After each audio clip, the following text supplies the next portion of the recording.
Monsieur Ali Ben Sadir, directeur technique de la NATA présent, les bases logistiques dans le développement des zones frontalières.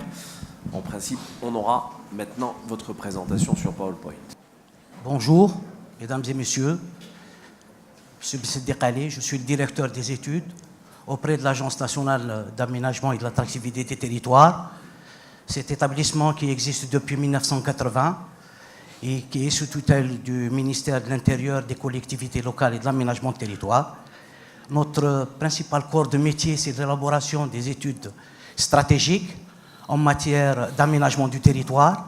C'est aussi faire des formations dans le domaine de l'engineering territorial et aussi travailler sur des banques de données et des bases de données relatives à la construction de systèmes d'information territorialisés.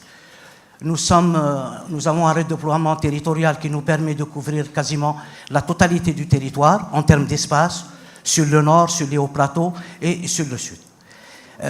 Mon intervention, on n'est pas spécialiste dans les bases logistiques, mais nous faisons de l'aménagement de territoire. Je voudrais qu'à travers cette présentation, on donne quand même une dimension territoriale à ces bases logistiques dans le cadre du développement. Car, et là je crois que c'est un point important à souligner, que les zones frontalières, c'est d'abord les principaux comptoirs d'échange. Il y a aussi une sociologie, il n'y a pas de rupture.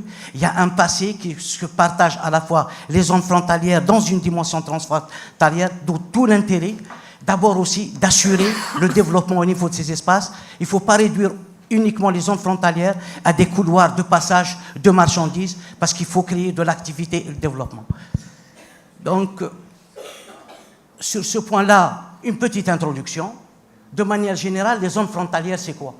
C'est des segments territoriaux, c'est des espaces où se croisent les politiques publiques et les pratiques spontanées des populations. C'est-à-dire que parfois, il y a deux logiques qui se développent à l'intérieur de zones frontalières.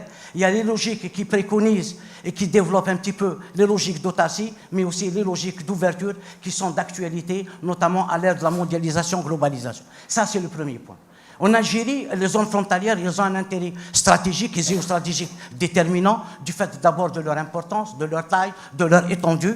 Et donc, les politiques et les stratégies de bon voisinage et de coopération, ainsi que les problématiques sécuritaires, confèrent au territoire frontalier un intérêt géostratégique en tant qu'espace de contact et de partage. Et là, on s'inscrit déjà dans la dynamique et dans la problématique des échanges transfrontaliers.